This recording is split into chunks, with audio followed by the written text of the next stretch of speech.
ইলিশ মাছের যা যা রেসিপি হয় তার মধ্যে আমার কাছে সবথেকে প্রিয় হলো কালো জিরে কাঁচা লঙ্কা ফোড়ন দিয়ে বেগুন দিয়ে ইলিশ মাছের পাতলা ঝোল।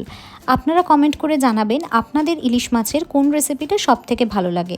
যাই হোক, আজকের পর্বে আমার প্রিয় বেগুন দিয়ে ইলিশ মাছের পাতলা ঝোল বানাবো।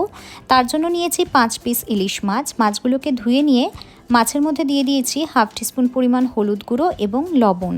খুব ভালো করে লবণ আর হলুদ গুঁড়ো মাছের প্রত্যেকটা পিসের মধ্যে মাখিয়ে নিয়ে 15 থেকে 20 মিনিটের জন্য মাছটাকে ম্যারিনেশনে রেখে দেব।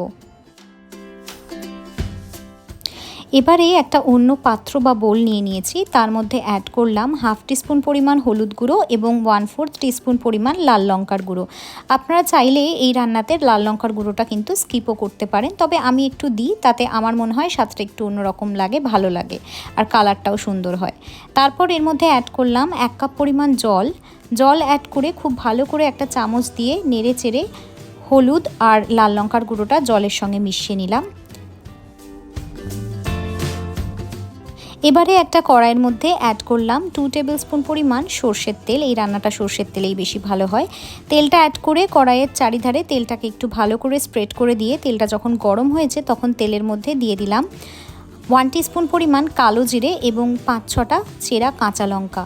কালো জিরে আর কাঁচা লঙ্কাটা ফোড়নে 15 থেকে 20 সেকেন্ড ধরে একটু ভালো করে ভাজা হয়ে গেলে যখন একটা সুন্দর গন্ধ বেরোবে তখন আমরা দিয়ে দেব এরকম সরু সরু লম্বা লম্বা করে কেটে রাখা বেগুন কতটা দেবেন সেটা নির্ভর করছে আপনারা কতটা পরিমাণে বেগুন খেতে পছন্দ করছেন তার উপরে। বেগুনটা অ্যাড করার পর খুব ভালো করে একটু নেড়েচেড়ে দিয়ে তারপরে বেগুনের মধ্যে আমরা অ্যাড করব সামান্য পরিমাণ স্বাদ অনুসারে একটু লবণ দিয়ে আবারও নেড়েচেড়ে বেগুনটাকে আমরা 2 থেকে 3 মিনিটের জন্য ভেজে নেব। খুব বেশিক্ষণ ধরে বেশি পরিমাণে বেগুন ভাজার একেবারেই দরকার নেই, তাহলে বেগুন কিন্তু গলেও যেতে পারে, যেহেতু বেগুন খুব নরম। তারপর 2 মিনিট পর আমরা বেগুনের মধ্যেই অ্যাড করে দিচ্ছি আগে থেকে লবণ এবং হলুদ মাখিয়ে রাখা ইলিশ মাছের টুকরোগুলো। ইলিশ মাছগুলো কড়াইতে অ্যাড করার পর সামান্য পরিমাণে একটু হালকা হাতে বেগুনটাকে আবার নাড়াচাড়া করে দেব এবং ইলিশ মাছগুলো একবার একটু উল্টে দেব।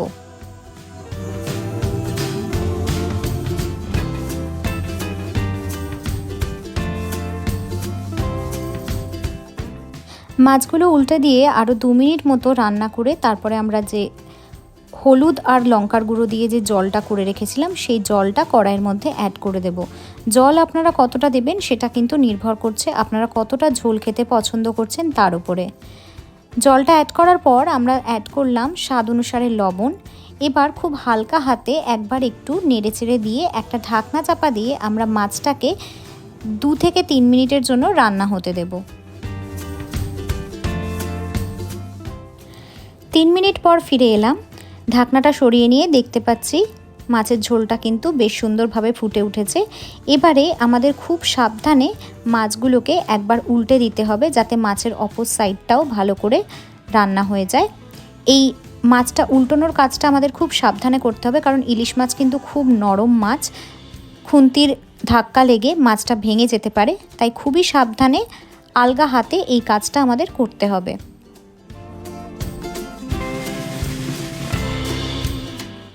সবকটা মাছ আমরা উল্টে দিয়েছি। একবার একটু আলতো হাতে বেগুন আর ঝোলটাও আমরা একটু নেড়েচেড়ে নিয়ে আবারও ঢাকনা চাপা দিয়ে আরও 2 থেকে 3 মিনিটের জন্য ঝোলটাকে ফুটিয়ে নেব এবং রান্নাটা হতে দেব। 3 মিনিট পর ফিরে এলাম। দেখতেই পাচ্ছেন ইলিশ মাছ একদম টকবক করে ফুটে উঠেছে। এবারে আমরা আরও একবার একটু আলগা হাতে নেড়েচেড়ে দেব এবং যদি দরকার মনে হয় তাহলে মাছটাকে আরও একবার আমরা উল্টে দিতে পারি মাছের পিসগুলোকে। যদি আপনার মনে হয় দরকার নেই তাহলে এটা স্কিপও করতে পারেন। আমার মনে হলো আর একবার একটু আলগা হাতে উল্টে দিলে খারাপ লাগবে না, তাই আমি মাছগুলোকে আর একবার উল্টে দিচ্ছি। আমাদের বেগুন দিয়ে ইলিশ মাছের পাতলা ঝোল কিন্তু একেবারে রেডি টু বি সার্ভড। এবার আমরা গ্যাসটাকে অফ করে দিয়ে একটা ঢাকনা চাপা দিয়ে 2 থেকে 3 মিনিটের একটা স্ট্যান্ডিং টাইম দিয়ে দেব।